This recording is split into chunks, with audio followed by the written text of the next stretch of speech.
Hi everybody, and thank you for joining us. I'm just going to give you a moment to join onto the system before we get going. I hope everybody is safe and well.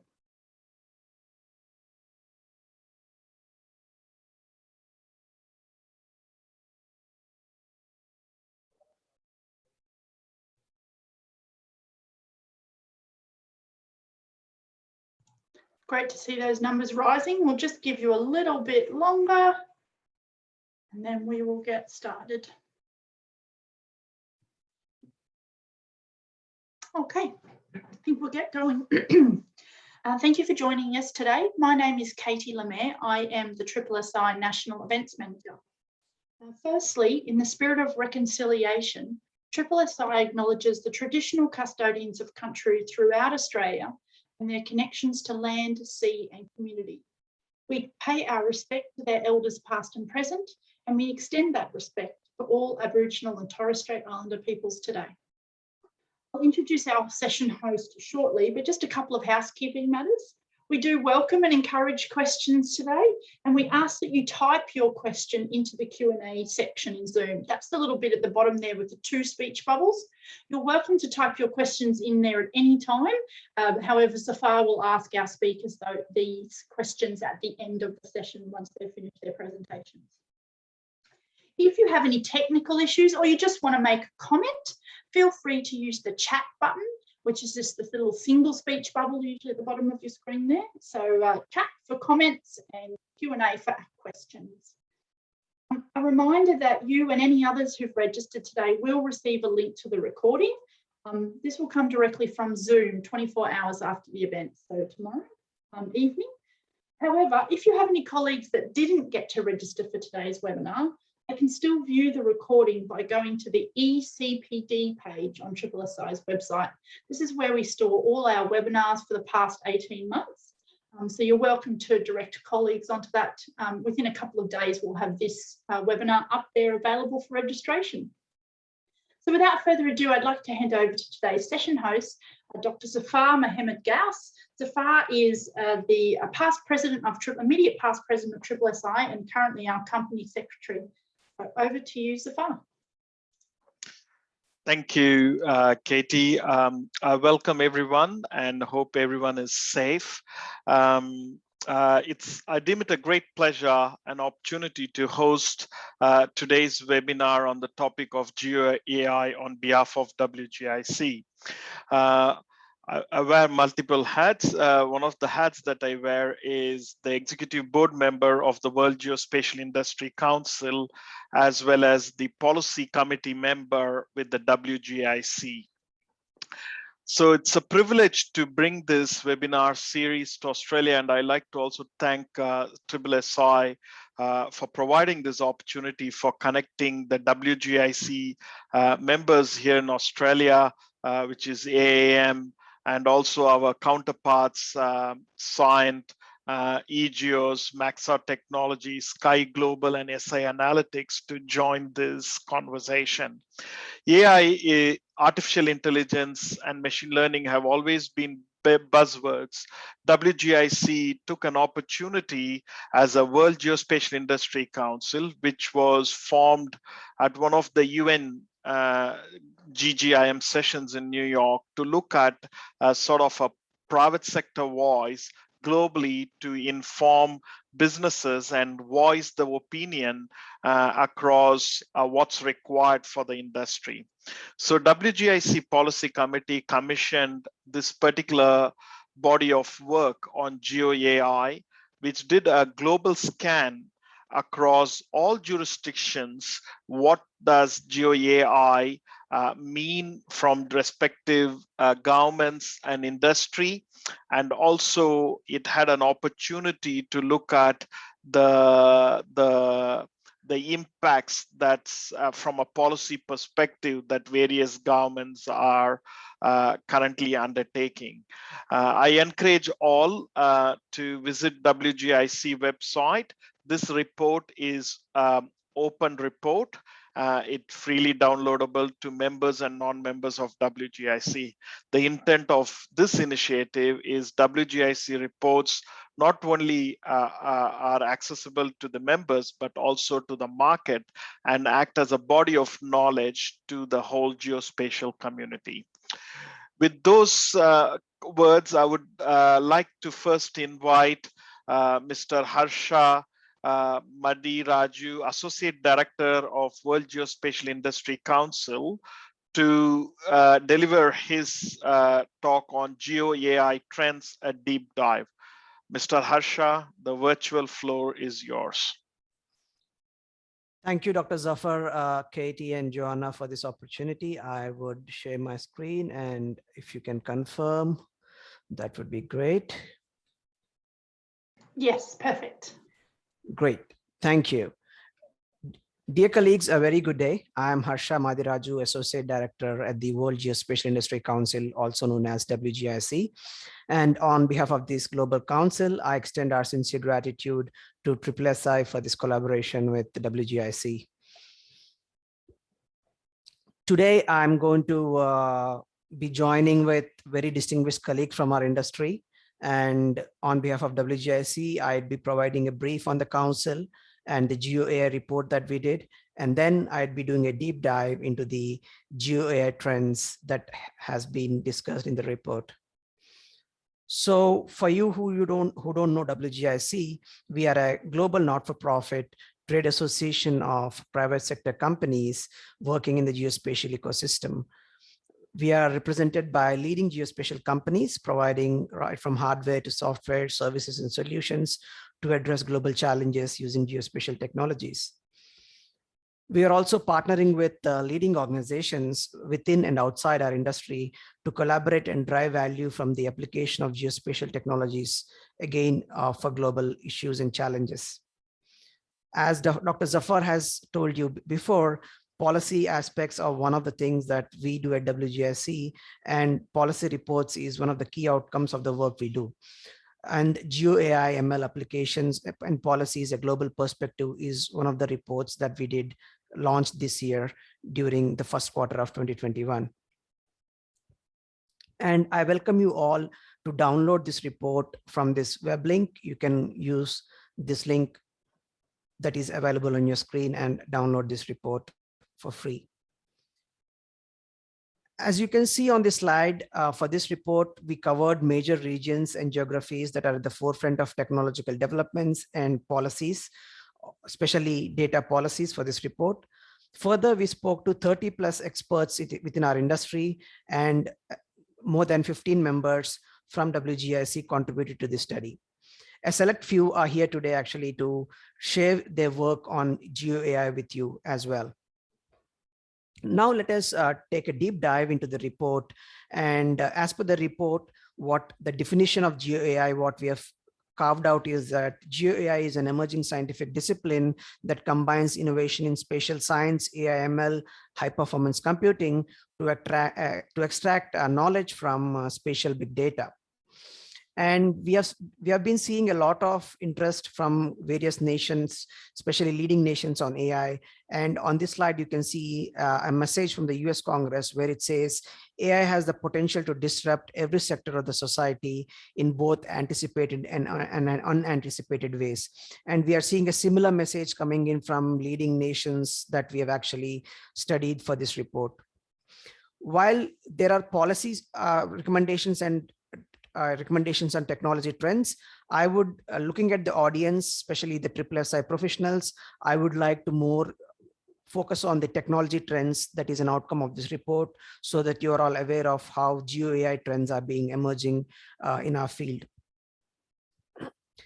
In terms of the key technology trends related to AI ML techniques, the report has identified 3 distinctive trends. One is that in the next 2 years, we'll be seeing a more of a descriptive phase of the AI algorithms, where we can do kind of object detection mainly. And then in the next 2+ years, we'll be moving towards a predictive phase where the algorithms will be doing forecasting. And then in the next 5+ years, the algorithms will mature towards providing prescriptive analytics, where the algorithms can provide specific recommendations for us.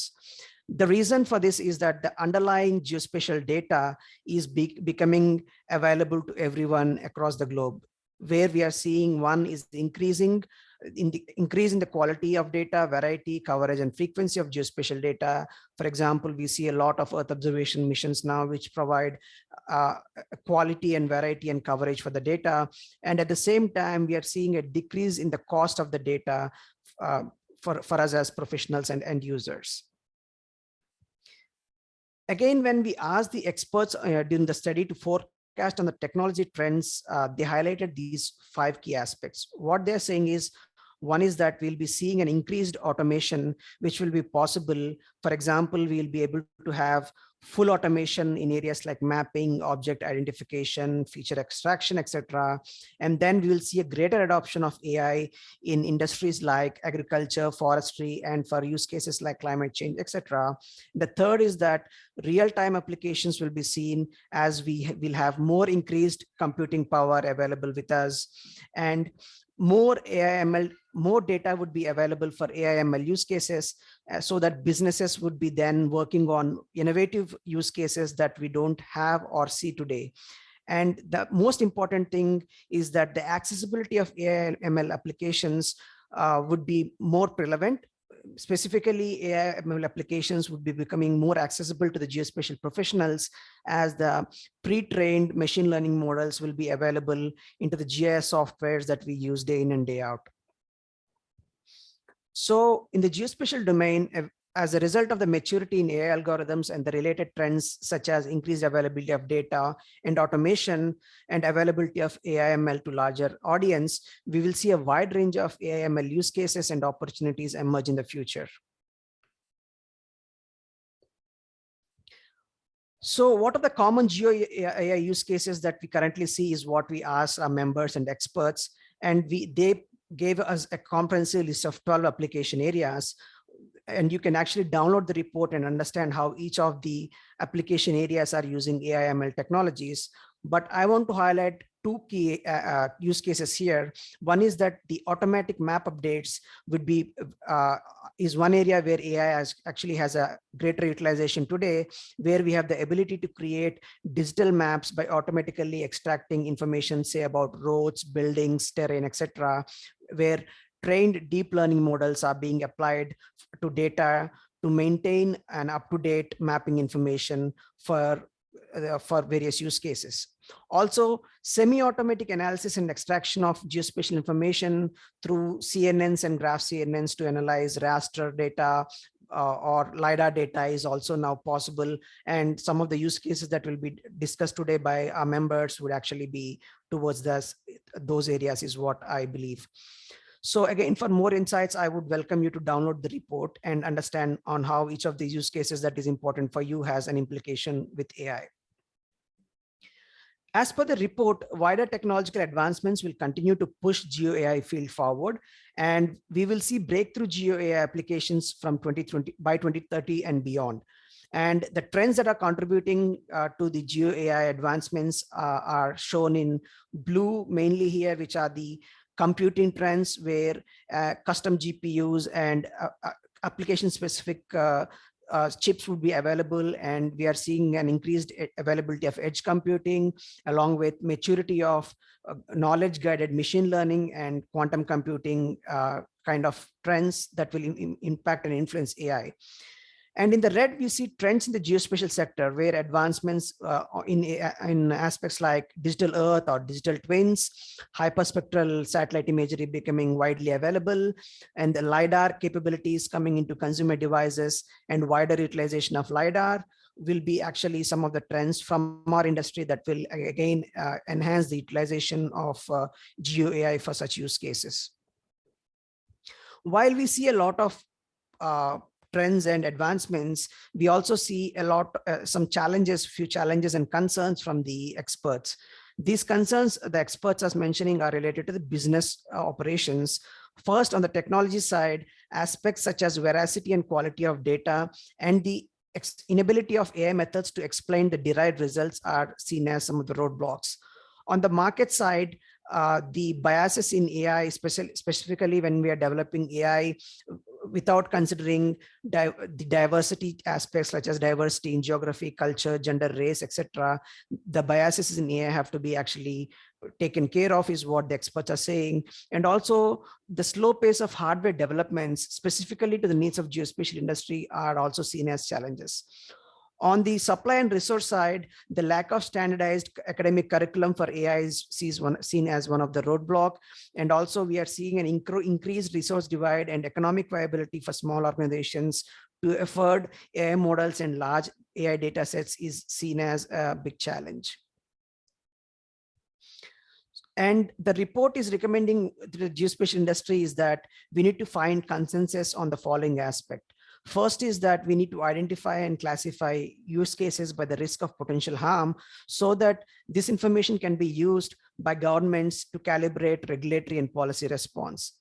Second, what we are seeing is that we should be able to create tests and checklists for the geospatial use cases that can enable the companies in the industry to do self-audits. And also these can become a standard for third-party AI auditors to actually audit the AI algorithms and AI softwares.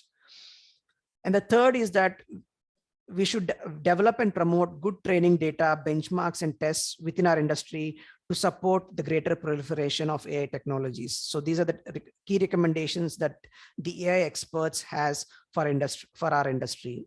And at the organization level, what the experts are saying is that the organizations must ensure that their policy positions are in alignment with the growing consensus on ethics and governance.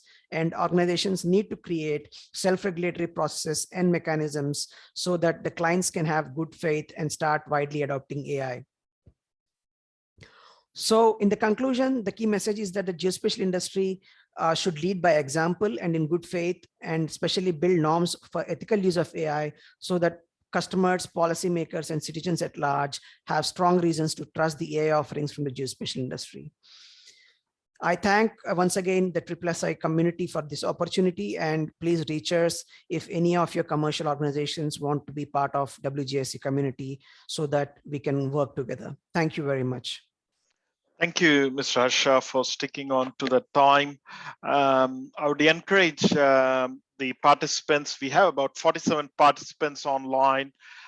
If you have any questions, please use the Q&A button there so that your questions I can see and then put it across to the speakers at the end of the panel discussion session. It's quite important from the report. I think one of the key learnings is AI, responsible use of AI, but also the maturity of AI currently, which has limitations in audit trials. It gives answers, but has limitation with backtracking where the answers came from, was one of the inferences that came across. We will hear more from our esteemed colleagues. It's my pleasure and privilege to invite Mark Freeburn from EAM to talk on the topic of mapping better client outcomes using GeoAI to rapidly process data. Mark, welcome on board. Thanks, Sophie. How are you? Afternoon to everyone. Good evening to those who are in late night, and good morning to those who are in early morning. So thanks very much to SSSI and to WGIC for inviting us along to give this presentation. We're on a short time frame, so I'll move rapidly through our presentation here. So I'm hoping at the moment I'm going to share my screen, and hopefully we can see some slides to that effect.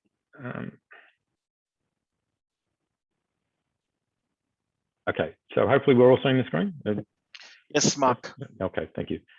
To just let everyone know, I kind of find it a little ironic that we're talking about artificial intelligence, machine learning, and we're using slideshows to actually do that, which is perhaps one of the less intelligent forms of actually displaying information, but I find that slightly ironic.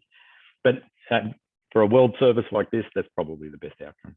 So presentation, for those who don't know AIM well, I suppose I should give you the quick introduction, if I can actually move along. Okay, so AIM has been around quite some time now. We're a geospatial technology company. We specialize in the collection, analysis, presentation, delivery of geospatial information.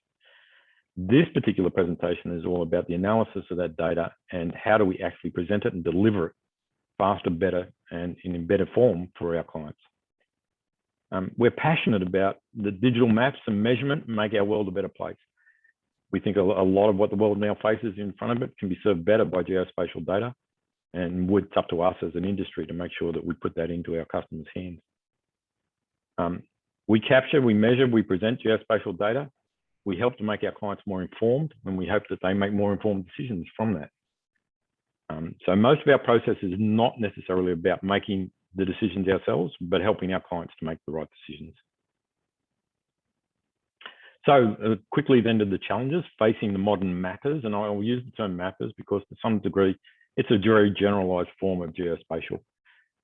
As we all know, and we're all facing the same thing, we're facing a demand from the clients of higher and higher resolution data.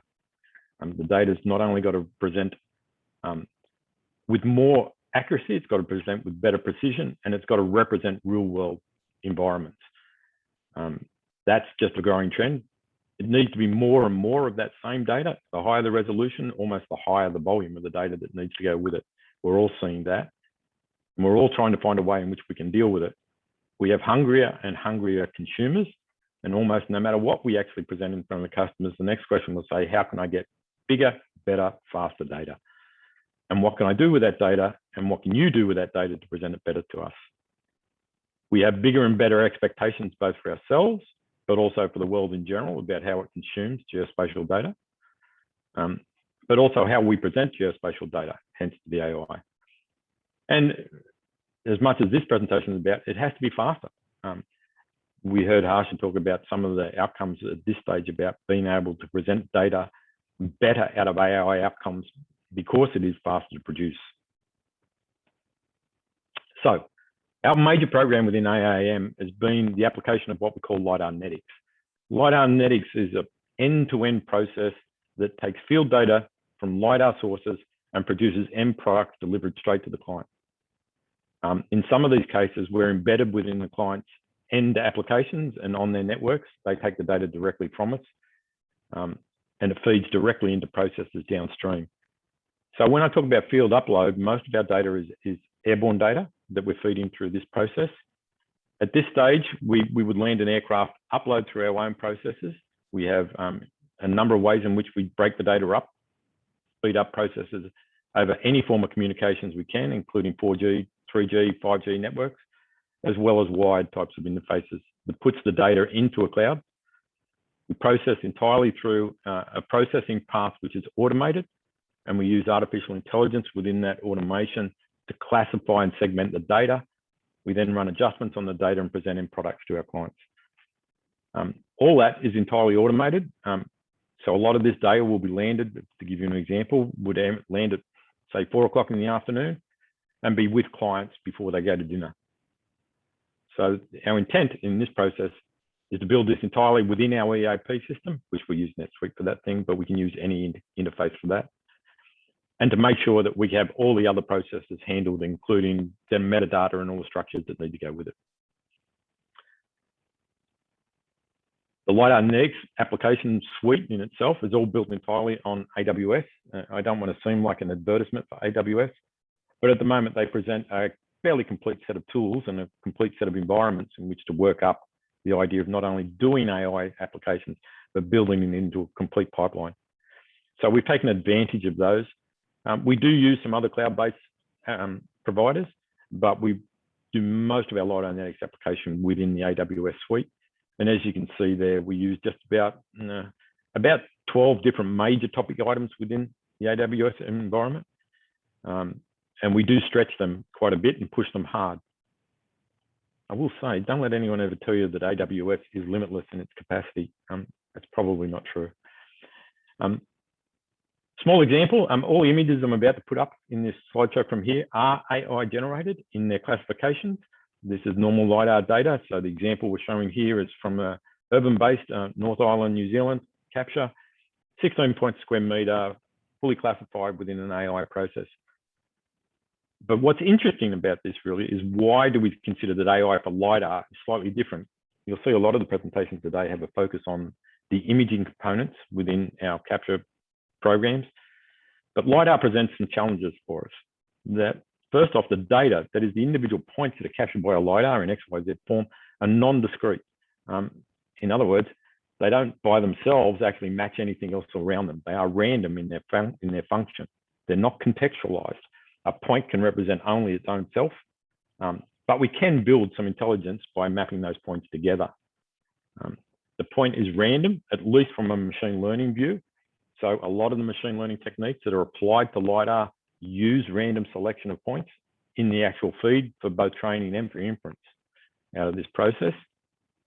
The data is not always consistent in geometry, as those of you are aware working with any form of LiDAR set. There is a considerable amount of noise in any common LiDAR set, and we need to work with that noise levels to be able to come up with consistent geometry throughout the process. The data is already three-dimensional. So some of the techniques that are used in image processing and AI machine learning for image work will actually work the data through standard rotational forms. Because the data is already three-dimensional in the form that we're using, it doesn't really respond to that very well. So we have to find other forms of methods of processing the data and building a learning process from that data. The data in itself, in its native form, only has 5 dimensions. That is X, Y, Z, intensity, and number of returns. And that only comes when we're working with data that has enough intelligence to actually be able to give numbers of returns. That's in discrete form. Certainly in wavelength, we have, if we do it in full waveform, we have other dimensions that we can use. The problem is the data is so voluminous, it's hard to actually come up with sensible answers from that. But even given those limitations, we complete within AAM at the moment. We've done about 2,500 projects using our AI engines that we've worked through. And these are all used for the primary classification process. Another example shown there, this is a rural space in Queensland. Building vegetation, ground, road surface is separated out in this particular classification.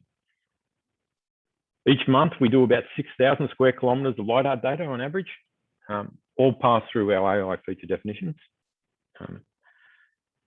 We average less than about 4 hours of total processing time from the time we receive the data, and that is to get it from an aircraft or from a download process, and deliver it back through that. About 1/4 of that time is spent in either the prep of the data for or the actual running of the inference for the classification process from AI. And the end result of which is pretty high value data to our clients. And so it's not just in the rural space, we do this in the urban space. The top example here is just showing over some standard classification of semi-industrial land in the western suburbs of Sydney at the moment in lockdown with COVID restrictions. Standard classifications, buildings, road surface, vegetations, and the vegetation itself is segmented into low, high, medium. The bottom classification there, without mentioning the name, is a city in the US where we did some classification process run through the same model, or at least generated models from a new learning process applied to that data set. Again, building vegetation was a major target out of those processes. A single process like this is well adapted to the sort of work that might be applied to a single sequence. You may be aware Sydney is building its second airport at the moment. The site is Western Sydney Airport. We fly that once every 2 weeks. The calibration that we provide to that drives the autonomous vehicles that are used in the construction of this site. From capture to delivery, we have a 4-hour time zone to which to deliver that site back in quite detailed 5 centimetre resolution data. So the better outcomes of which, if we take that same application and look at it where we might apply, this is actually a mining site, and you can see this is a small leach out pond on a mining site, small pond here and some water facilities here. In our more traditional sense, if we had sent that away and asked that data to be edited or segmented or labeled, whichever term you want to use, this is the sort of data we would have expected to get back, where only the major part of that data may have been identified as a water feature. As you can see from an RGB sense, there's not a lot that distinguishes that water, and it's quite shallow and highly turbid. When we run our AI processes, and the sort of work that we're up to at the moment is being able to identify quite shallow water distinctions at much higher fidelity than we're getting out from human responses, and even able to identify features that in the human context aren't identified. So the transfer from a heuristic approach that's used here to a machine learning approach that's used in this process has been quite successful, especially for those people who are after understanding flood events, but not just in flood events, but just common effects on such infrastructure as mining, for example. So get down to where we are in a little bit on the technology of what we're applying here. This is just a sequence map to give you an idea of the sort of expansion that we do and the scalability that we look for in this total process. In the AI, our entire process is managed from a database. We use that in a document DB, non-SQL. We apply a whole range of different sequencing events within that process, multiple expansions within instances within the framework, multiple containerizations within those instances. And again, we've written our own process to control those clusters. So we don't rely on commercial clustering processes because we need that granularity to be able to control that at a very fine level. So the benefits for us, it's hugely scalable. That passes on to our clients. We can take up any amount of work in that processing scheme that we would like to. It's faster. We've eliminated, or at least in many cases, minimalized the need for manual editing other than QA processes. It's reliable. We take out the human indecision that actually occurs in a lot of those processes that moves through that pattern. And one of the things that we note all the time to our customers, it's unambiguous. That is, we don't actually come up with data out of a process which is put in unclassified or default data, which is left pretty much to sit and wait for a process to actually assign it. So we use all the data, in other words. So what's next for us in our form of lidar-netics and AI? Apart from wanting to rule the world, we'll set that aside. Right now, we're refining our LiDAR inputs and training models through adaptive dimensionality. Sounds a big word, but pretty much we're looking to how we can build other forms of normalization of the data as precursors to input. There's also a session here about being able to take data in its native form. Most of the AI processes that you work with in LiDAR forms, or most of the AI processes, like to have the data presented to it in hierarchical forms that are well presented to the types of environments you run that AI. We're trying to work with the data in much more native forms, less transformations, less time, less processing, and we get better outcomes. So the next things we're working to is how we then look to build multiple AI models in a single train that are being used for multiple classification levels. So we no longer look for the idea of running all our data through one AI model.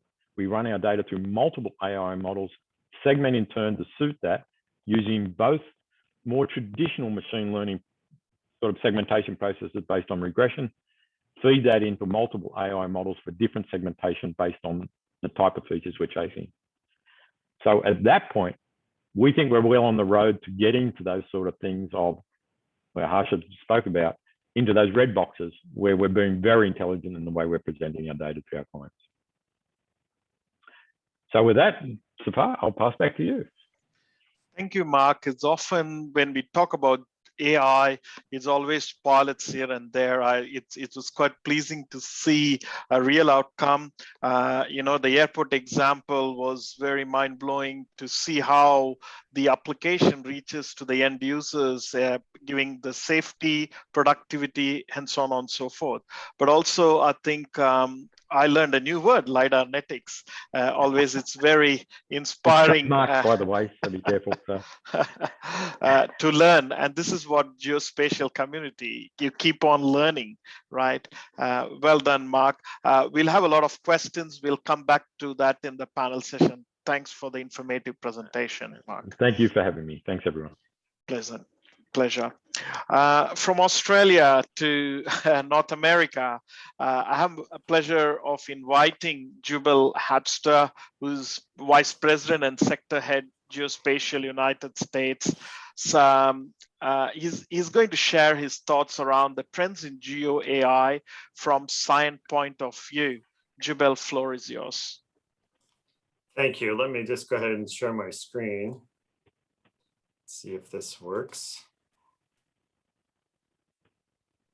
We can see your screen, but it's not in presentation mode.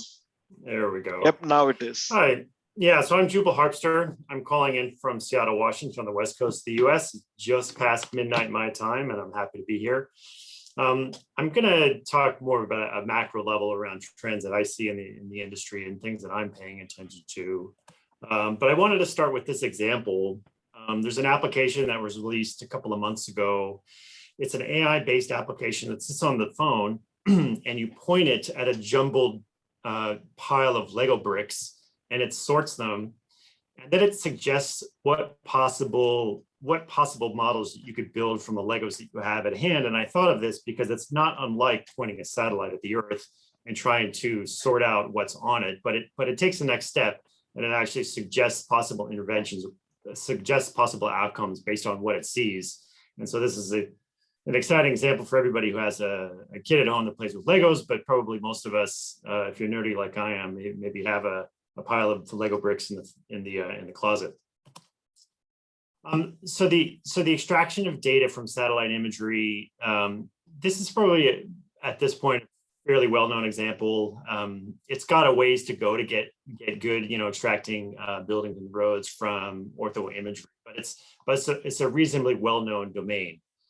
Similarly with extraction from street level imagery for mapping road conditions, driving conditions, street furniture. This is an emerging area that some big companies have been involved with for years, but it's getting more and more common, more and more frequent.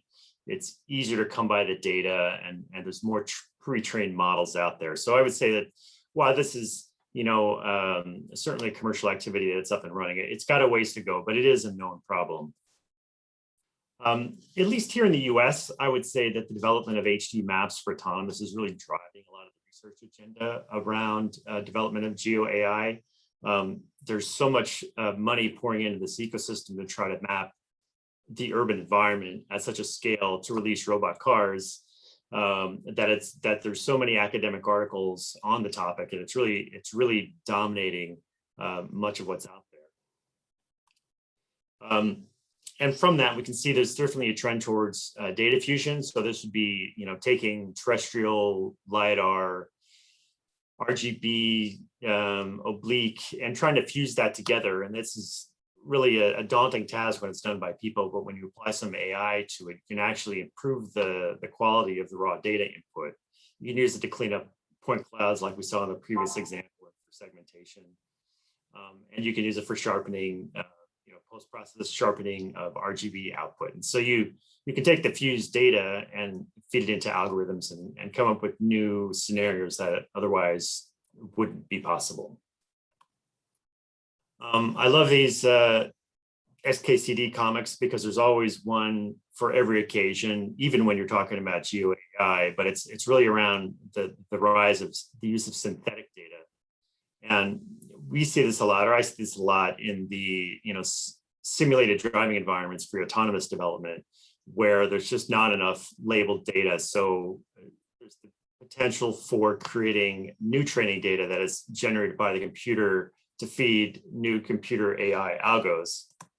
And this is great in theory, but in practice, it can potentially amplify any bias that you may have in the labels by just being able to produce the labeled data more quickly. Having the computer just crank out gigabytes of training data can bias the input, which will bias the output. And so it's amazing that this can be done at all. It can be privacy requirements if it's just hard and time consuming to go collect the data, or if it's you just can't get it right and you want to try different scenarios very quickly in simulated environments. There's definitely new means to create synthetic training data. AI on the edge, this has been happening for a while, where mobile phones have AI-based extraction on the device, and more now AI in the car, consumer level vehicles being released with cameras and LiDAR sensors. And so there's really going to be a ubiquity of input data coming in. And so doing it on the edge has a lot of value. And on the phone, we're really seeing it for indoor scenarios and anything that's beyond the curb. So for AR and VR scenarios that are currently being rolled out by some of the biggest companies.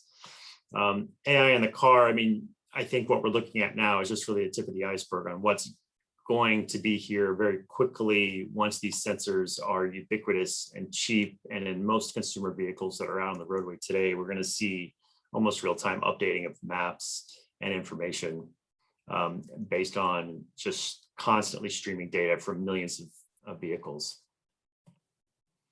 And scale and speed. And so the previous talkers, touched on this, just the scale that things need to be mapped at. So when you think about the use of AI for autonomous vehicle development, there has to be such high detail, such accuracy and precision at every single intersection that it's slow, it's expensive to create, and you can't do it for a very large area, which is part of the reason why this has been so slow to roll out.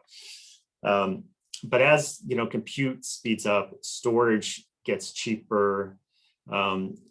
Even though we have a ubiquity of data, there's an equally jump in the ability to compute that data. So when you look at the Microsoft Planetary Compute, for example, they're trying to crunch all the data at a global scale. Amazon has SageMaker, Earth Engine has been around for a long time. And then as we see the big social media companies like Facebook and Snap moving into HD live maps, which are going to be updated by humans, whether through glasses or through the mobile devices, there's just going to be a massive amount of more input signal coming from the mobile devices. And so you get to a point where you can actually start to measure baseline normal for most of human activity. And then when there's some aberration of that, you can go task a satellite to have a look. And so this is as scary as it is incredible that this is coming. And I'm just going to leave it at that and leave plenty of time for the subsequent speakers. Thanks, Joel, for sticking on time. It's quite a cloud of applications that you've gone through across, and I know Cyient has been doing some remarkable work around utilities and other networks as linear business, and it's nice to see again good applications, practical applications on use of AI there. I'm sure questions will flow through, and we'll have more discussions at their end. And thanks for joining us from Seattle late night. We'll keep it interesting. Thanks, Jubel. And now I'd like to invite our next speaker from e-GEOS, Domenico Grandoni, Head of Big Data Analytics and AI Competence Center, Italy. His topic will be around towards digital AI geospatial services. Domenico, floor is yours. Okay, thanks a lot, Zaffar, and thanks a lot, esteemed colleagues, for giving me the opportunity to share some of the progresses we are making here in e-GEOS on Geospatial AI digital services. So I hope you can see my screen in presentation mode. Thanks a lot, Zaffar, for the kind introduction. I'll go straight through my presentation. And I would like first actually to bring here a concept that was mentioned before, that is digital Earth.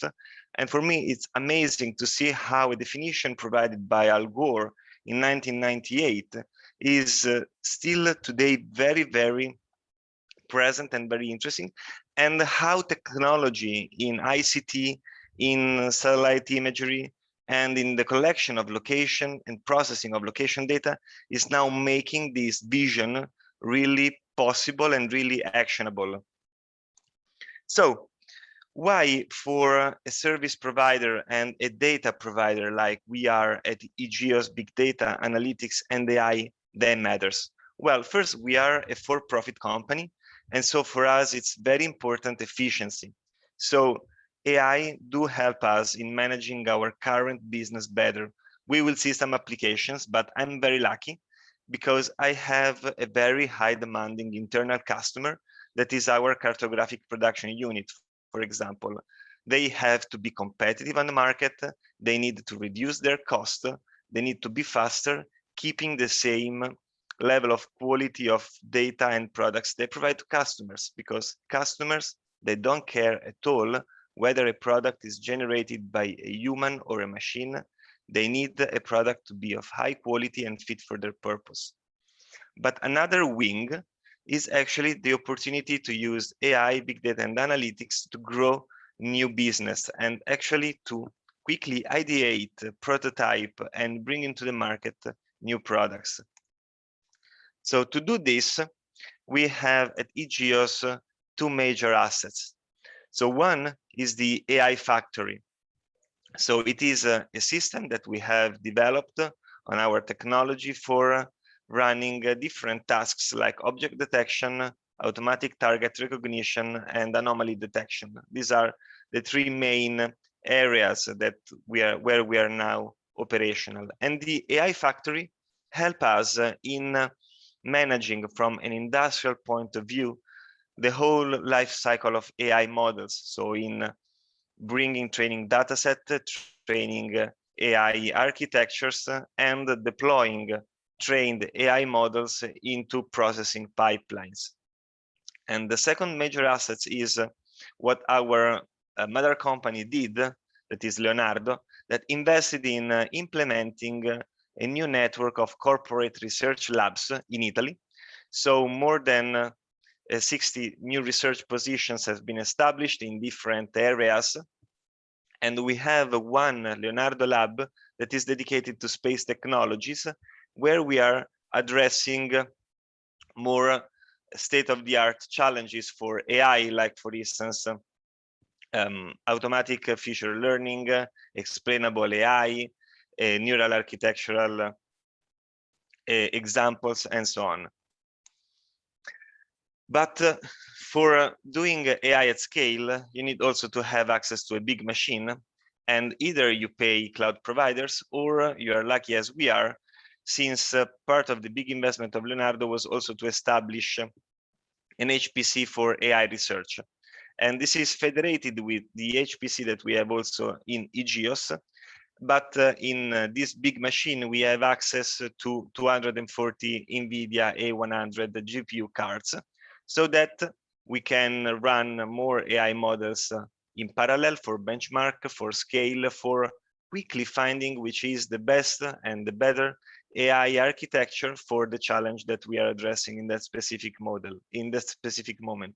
And this is very important for us to shorten the time between once a challenge enters into our lab and when a solution is delivered into operations and made available to our customers, either internal or external.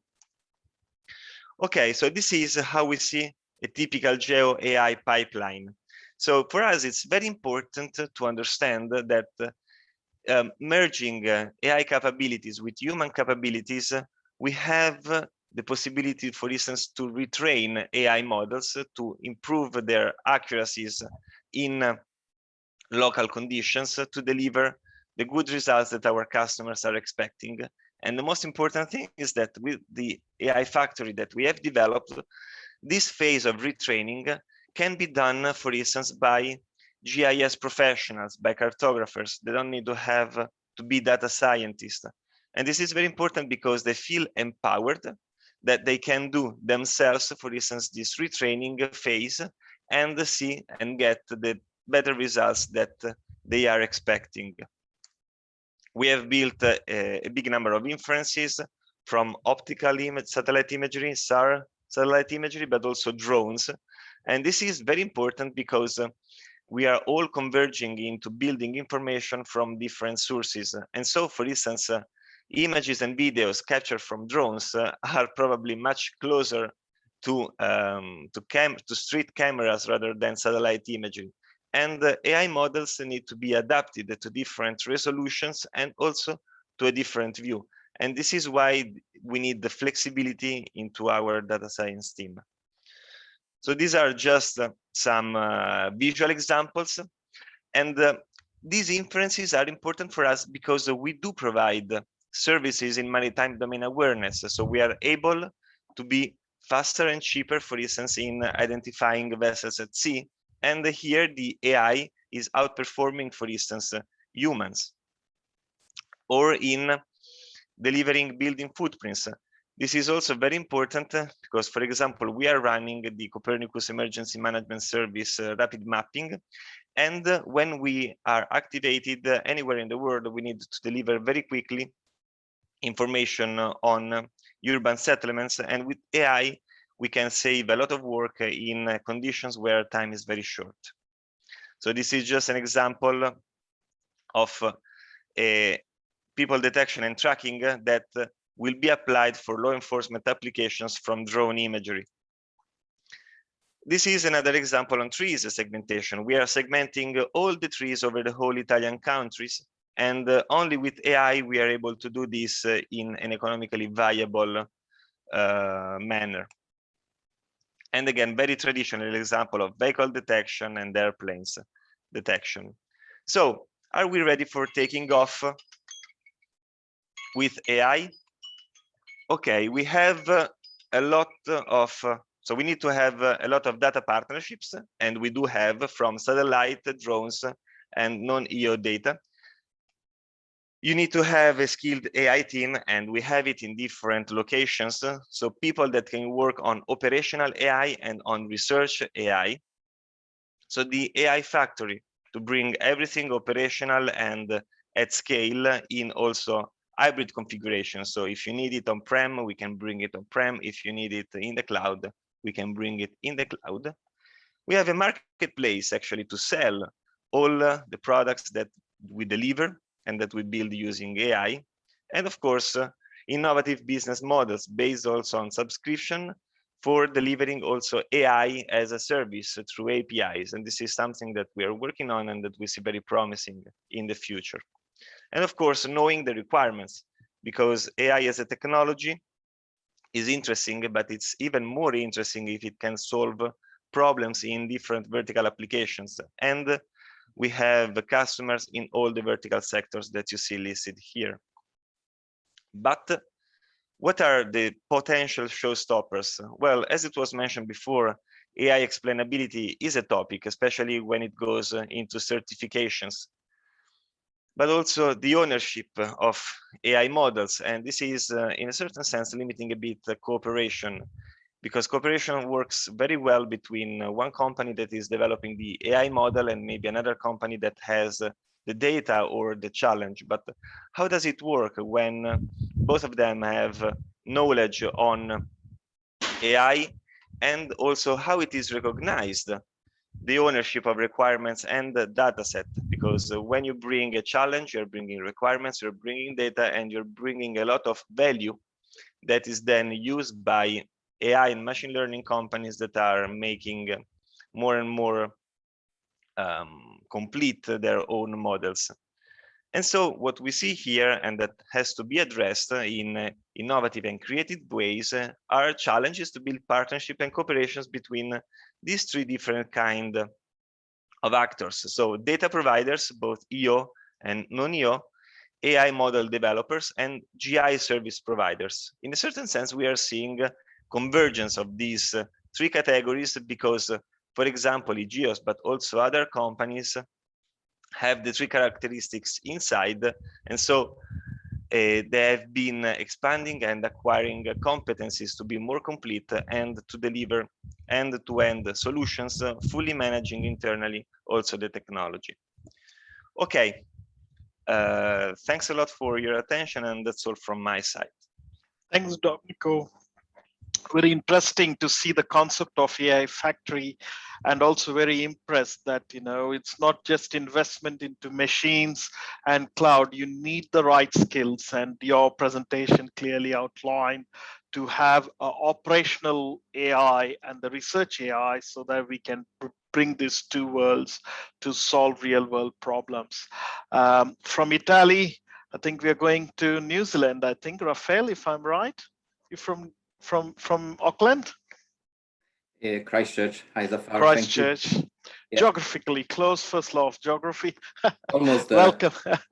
Welcome, Rafael. So from earth to sky, it's my privilege to introduce our colleague Rafael Kagan, Director Maxar Technologies for Oceania and Pacific, and his topic is going to be around the analysis ready data, ARD. Rafael, floor is yours. Thank you very much, Zaffar. I appreciate that. And I couldn't have asked for a better introduction that, lining up from Domenico's presentation. So I think, we talk a lot about different challenges, stepping into GeoAI machine learning world. And, I'll start with this humoristic picture where basically, we're moving away from traditional GIS skill set traditionally required to analyze data into computer and data science skill sets.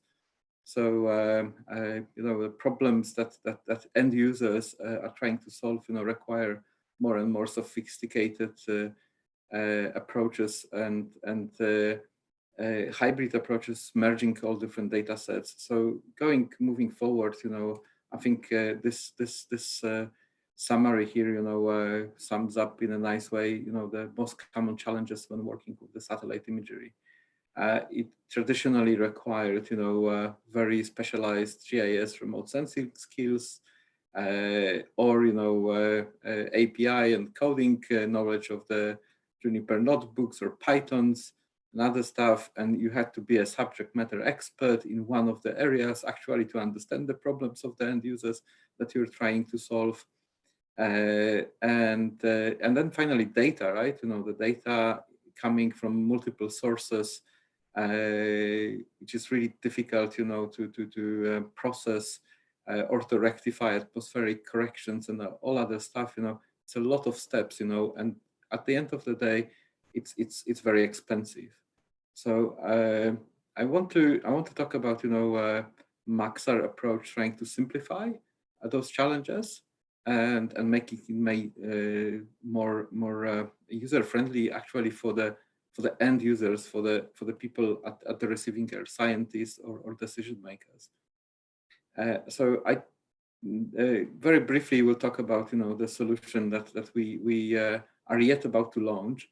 But this is a solution dedicated mainly to developers and our partners and open for everybody, which is called A-Wave, which is an Earth intelligence monitoring solution. Those of you who participated in the Locate conference a couple of months ago, I covered it in more details. But basically, purpose of A-Wave is to monitor area of interest. And you can see here on the right-hand side, it has a number of different applications currently. So it starts with simple things like weather, but then goes through things like reports on the traffic, emergency disasters. It's connected to some news data feeds from Twitter and other sources, but also Internet of Things. And this solution is mainly targeted for operations and asset managers who just want to see what the hell is happening with the area that they're trying to monitor. It can be a factory, it can be a mining site, it can be a construction site going on, it can be a pipeline, and just basically merging data from those multiple sources. You can upload your AOI and just let the AI and machine learning algorithms on our side with the A-Wave solution do the rest for you. So that's very briefly about the A-Wave. Then we just launched about 2 weeks ago something which is called ARD, which stands for Analysis Ready Data. The concept of that is revolutionizing as well, the traditional approach to the satellite imagery, which traditionally has been taken as a big swath that you can see here on the illustration on the left-hand side, and making in a gridded way. And our upcoming Legion constellation that is to be launched basically has that on the satellite side, that rather than big massive satellite swaths, it will be completely gridded, and that actually increases the area that between the clouds. Sometimes in the challenging area, especially where I am in New Zealand, it's very difficult to obtain successful capture. It will increase significantly how much you can cover. And so this example here shows you the difference. So on the left hand side we have the non-ARD imagery, coming, with multiple resolutions, multiple sensors, with cloud cover, and on the right-hand side, you have the outcome after running it through our AI platform that basically produces something that is very easily understood, for the decision makers and scientists. If I move forward, so that's basically what we're doing here. Sorry, something broke here. So we're doing everything here on the back end, pan sharpening. We take multispectral imagery or panchromatic data masking, and produce something that is easy for the end users to do. And the beautiful thing with that is this is a solution dedicated for again for almost off the shelf for everybody. So without really having advanced skill sets in the computer in data science, everybody can deploy it and start using it from tomorrow. If I move forward, this shows you that illustration shows you the difference between prior applying our ARD algorithm on the imagery over Malaysia and Singapore here, which is quite challenging area. And after applying our new algorithm, you can see how much you can increase the capture of the tiles. So just to summarize, those are multiple applications we've been using here, using that ARD. So automotive, telco, agriculture, insurance, energy, government, and NGOs. And I think before my time runs out, we use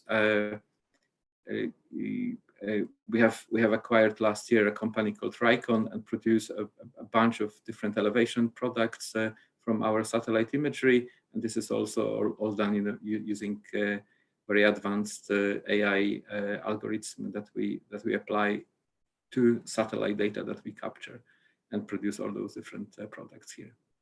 I think I will stop here. Thank you. Thanks, Raphael, for joining us from Christchurch. It should be late evening. I think it's quite interesting to see the update on A-Wave from Locate, but also I think the concept of ARD, analysis ready data, because this gives more confidence in especially non-experts to use location intelligence as we move forward. And again, a variety of AI applications there. Thank you very much. I would come to you back to questions from audience after we have our last presenter, Mr.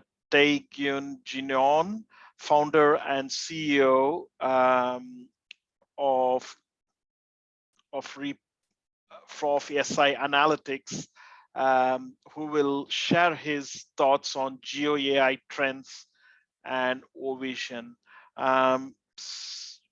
Tae-Gyun, floor is yours. Welcome. Yeah, hello.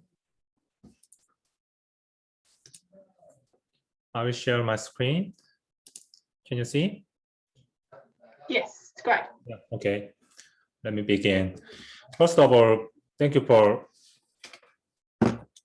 invitation. Such a great introduction for this SSI webinar. And today I'll talk about how we can get geospatial professional ability to these problems. So before start, we will introduce our company. Our company name is SI Analytics, which is a subsidiary company from Satellite Initiative, which is a satellite manufacturer in South Korea. Within 20 years, space heritage, they made various types of satellite from South Korea. And we've focused on the Earth observation satellite, especially on the electro-optical sensor. And we participated in the several Korean national space program. And 3 years ago, we started to build and expand our business model using artificial intelligence to make the better business value into this domain. So our major product name is Vision, which is the total solutions for satellite image analytics. So this is the whole picture of our group, and SI made the satellite and ground stations, and imaging services serve the various types of the satellite image into worldwide. And we analyze those kind of satellite image for various types of industry or organizations.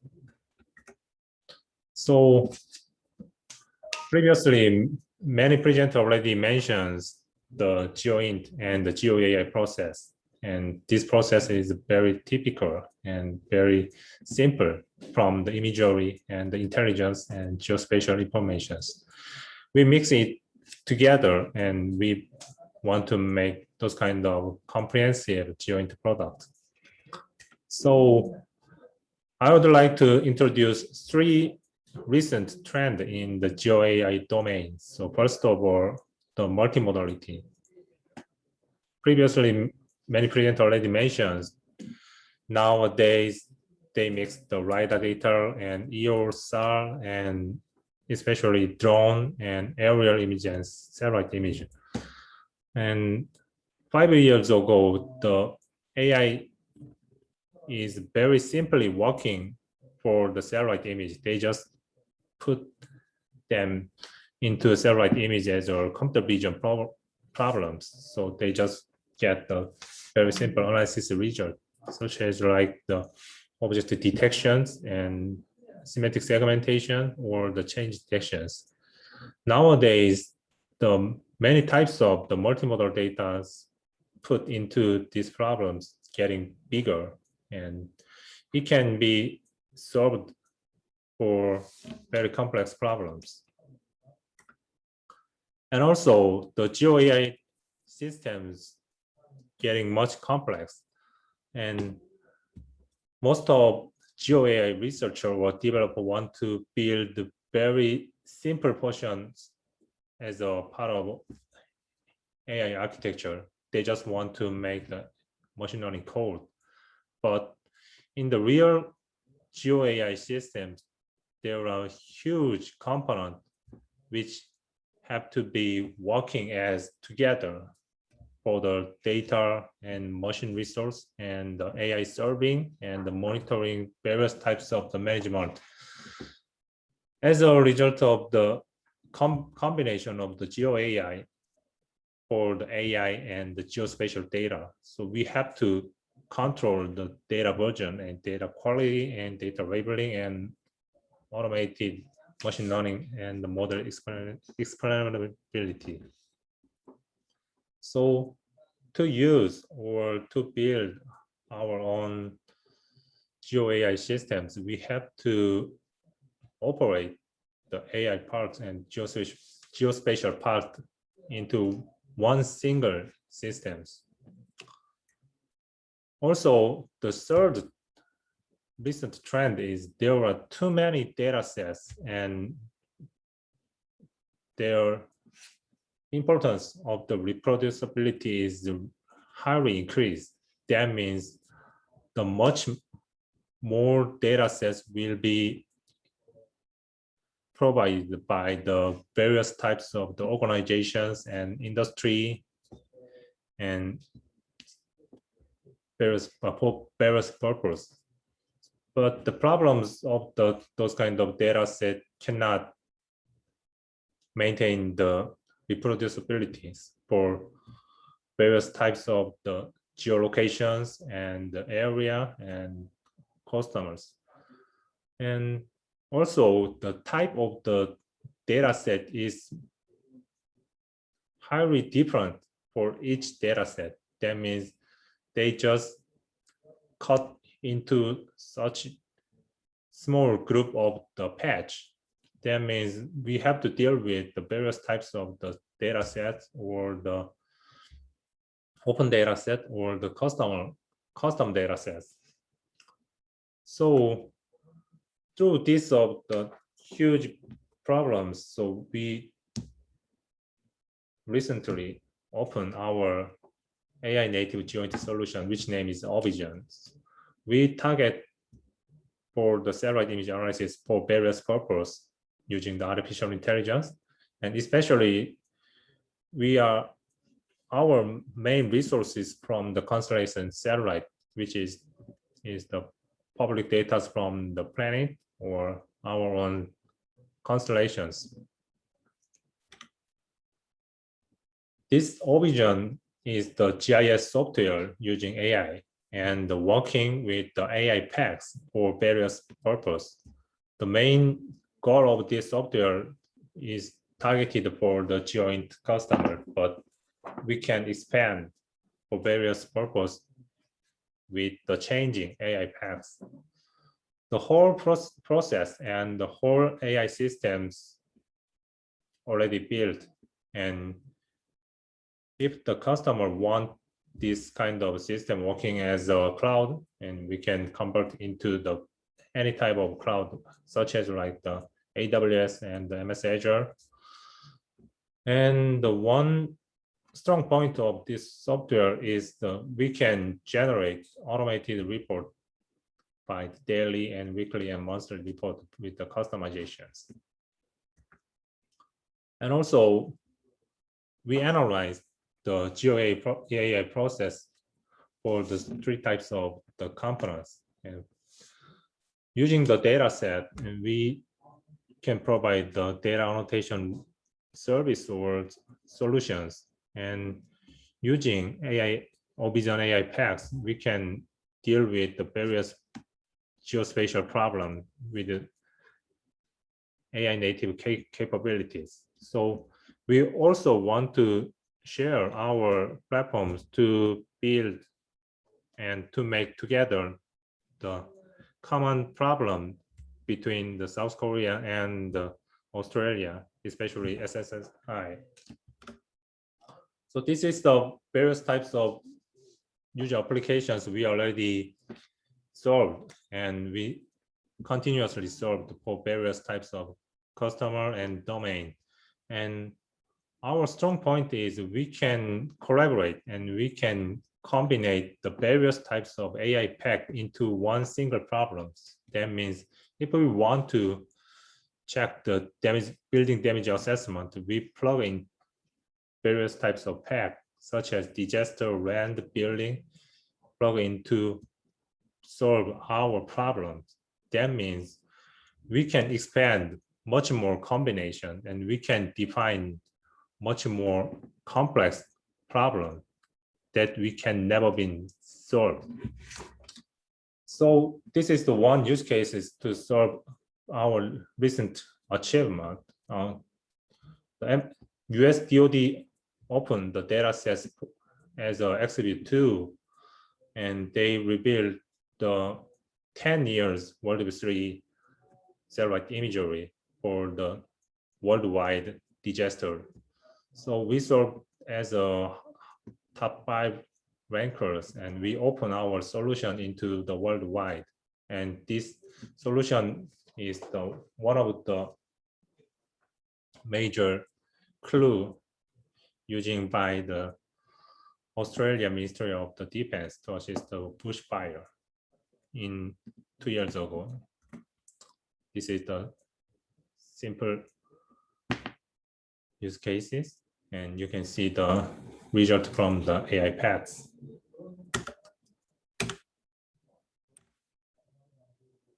Yeah.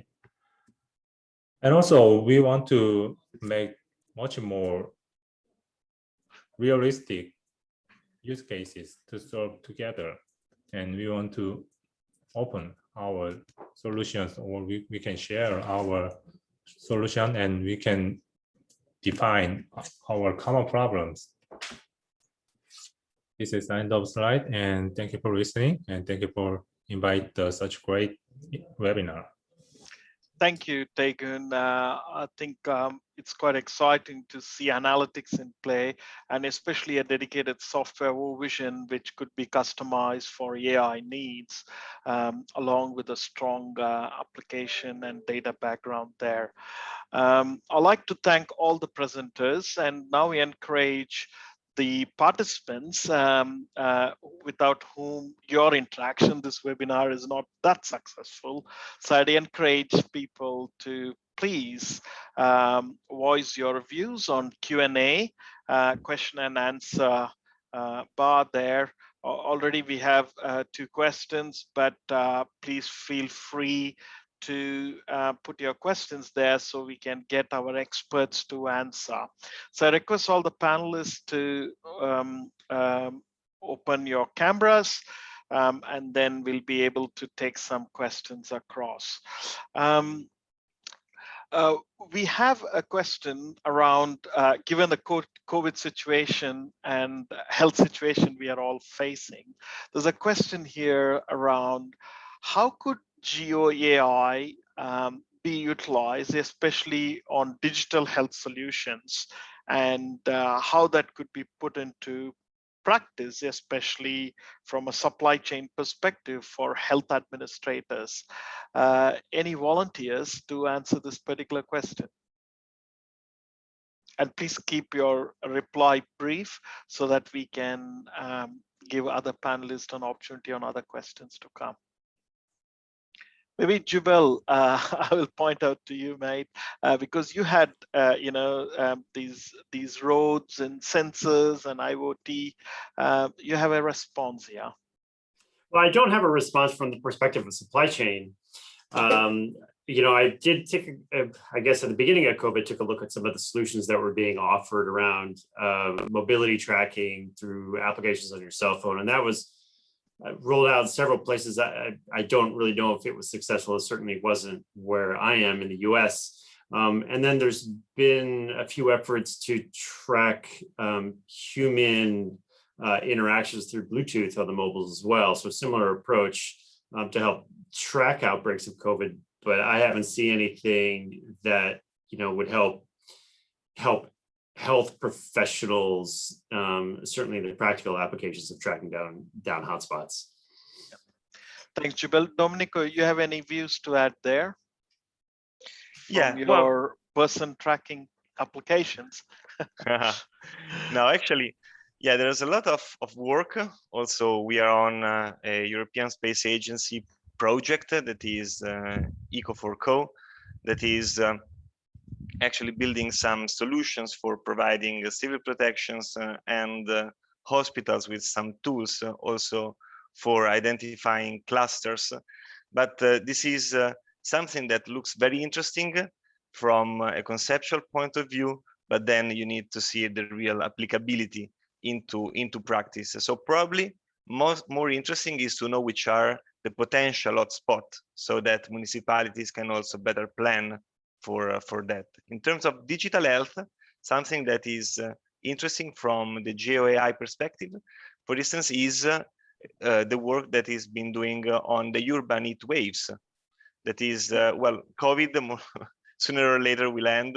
Probably climate change is something that will last longer. Yes, and also we see in the news around Greece and Australia have had a very bad disaster of bushfires. So hopefully we should be able to use these technologies to save human lives going forward. I have a question for Mark, especially when we talk about AI. One is obviously analytics, machine learning, then comes the natural language processing and robotics. And in your application, Mark, you did mention, about remote vehicles and AI. When you talk to your customers around these sort of solutions, right? How do you convince them, right? Because use of these sort of technologies, which are quite innovative, what sort of challenges you face and how do you overcome it, Mark? You're on mute. Thanks, Zaffar. A lot of our customers are quite sophisticated already in their levels of automation. So we deal heavily in the resource sector and the agricultural sectors in Australia. So a lot of the work that's done in those processes at the moment is significantly automated in the way it's processed. The biggest challenge we would face in the most part is actually the communication channels between us or that network channel in which they're associated with. So to feed data directly into their processes takes significant amount of patience, I guess, to work through the type of network environments in which people are dealing with sensitive data.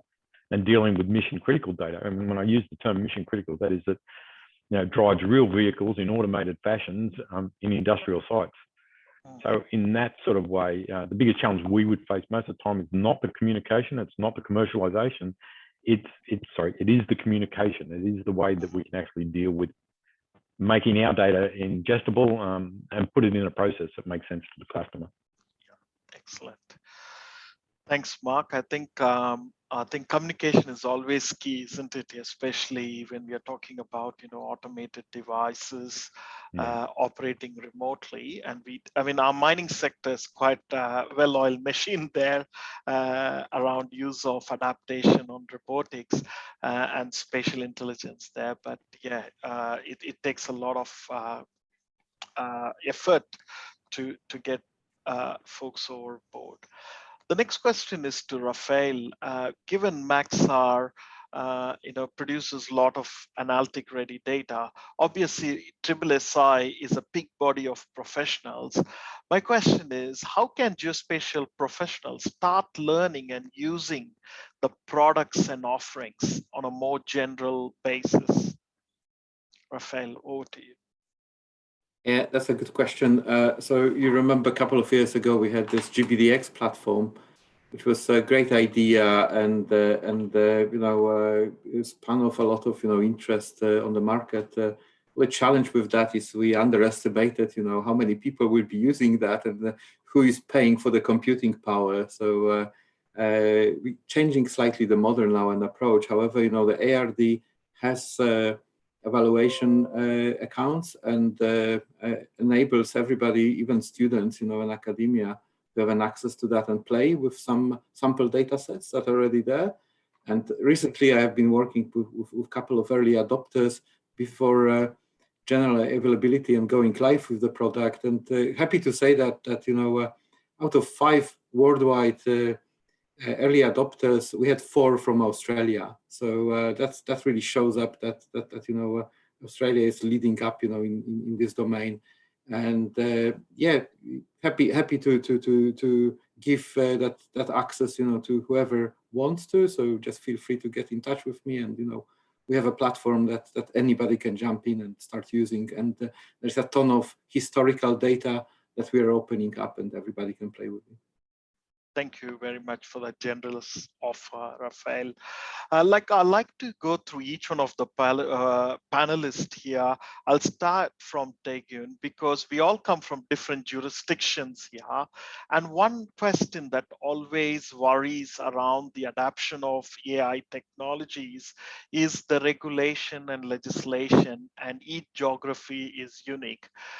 So I'll start from Daegun from Korea, Republic of Korea. Is what sort of your experience with respect to regulation and legislation that you face, and what changes need to come across either benefit or hamper a GeoAI initiative? Daegun, do you have any challenges in Republic of Korea where you have a particular government intervention on using GeoAI? Yeah, good question. And the phasing into the North Korea and South Korea is very complicated, and the satellite image is very prohibited for the various organizations and research institutes. So we are national regulations for do not distribute the satellite image under 10 meter ground sampling distance, and that means the high resolutions for the important facility or the army base, those kind of area is highly restricted to use the AI models. But there is some challenges, but most of the customers want to those kind of area based and important facility and the change of those kind of these systems. So this is the very one simple but complicated in our national problems. Thanks, Taegyun. I think it's always sometimes notorious mapping policies and government intervention, and probably more medieval policies always are hindrance to modern technology there. But yeah, Korea is not only the country, but other countries also same issues. It's quite a timely topic. I'll come to Harsha. I could see Harsha quite excited on this, but I'll now move on to Jubal. NCGIA has a role in making those interventions in US. And how do you think the challenges in US when GeoAI is spoken, is government helpful, is government supportive, or you also have legislative barriers, Jubal? There's not any legislative barriers that I can think of, but there probably should be some at this point when we have 4-centimeter aerial, which are ubiquitous and easy to purchase, and we can easily license mobile phone signals for just about everybody.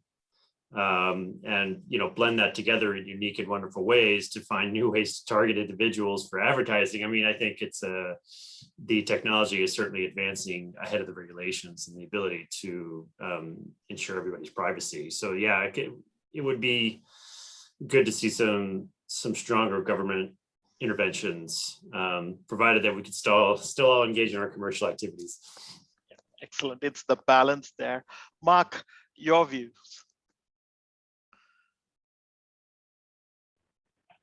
Well, as you know, we don't have many barriers here in Australia from a legislative point of view. Although seeing what's happening on a state basis or a lack of federation basis in Australia, I think there's a potential for it, which is sad, to say the least. But yeah, agreeing with some of the other words that Jamal said, for the most part, that we need to ensure the privacy. And I think that one of the issues that will come around no matter what we do will be privacy issues, almost on a global scale. And I'm not too sure how that can be that easily controlled. As he says, technology certainly is outstripping legislation, probably even outstripping the common understanding of what's happened, let alone legislation. So that's a big issue. Yep. Always it's kind of that catching up with the technology, the policy is always behind. I'm just conscious of time. Given Domenico and Rafael had asked those questions to you before, I'd like to pass on the floor to Harsha. How can WGIC, with its view of non-profit, can help bring this sort of topics to respective governments and policymakers through its UN sort of role that you have? Yeah, thank you, Zaffar. I'll go back to the discussion happening on the data, and I'll go back again to an article on GeoAI published in the Position magazine a few months ago, where it is clearly said that Australia is at the forefront of AI innovation. The example Rafael gave is that 4 of the 5 customers using AI are from AI tools they are providing are from Australia. And the good reason for this is that the availability of open data within the Australian ecosystem. So it is important for us to realize that we need more open data policies, because data is the actual engine or the oil for the AI ecosystem to mature. So I think that is now for WGIC kind of organizations to actually raise this awareness on having more open data initiatives across the globe. And then also second is that like how people are talking is analysis ready data is more important than just having raw data, because you would end up spending a lot of time on non-productive things if you don't have analysis ready data. That's point number 2. And point number 3 is having more training data sets available for various use cases, because most of the use cases we are seeing might be concentrated to certain geographies like North America, Australia, or Europe, but the global South has to have a lot of advantage of using GeoAI. So beyond having open data for the global South, we need to also have training data sets available for the global South, so that the proliferation of AI happens over there. So I think that is the challenge is on us. And the third is that training and education, which is actually lacking standardized academic curricula for GeoAI, which I think, again, Dr. Zaffar is actually, you yourself are working within WGIC to bring out those challenges in the market. And I think that would be one of the outcomes that we as WGIC would want to take. Thank you. Thanks, Harsha. I'm just conscious of time. We hit 6 o'clock. I like to finish meetings on time, especially webinars, with respect for people time. I think I like to end up with just saying this particular message. I think it's GeoAI and tech for good, with good ethical use will help us as a geospatial community to make a difference. It's about building a positive and enduring impact on the world using GeoAI. With that message, I'd like to thank all our panelists and participants, especially to have a huge number of participants at the end of seminar. It's quite good. Thank you very much. Stay safe and look forward to see you all soon. Bye for now. Thank you, everybody. Thank you, everybody. Take care. Thank Really you. appreciate it. Thank you. Thank you, Bye, everybody. everyone. Stay safe. Bye.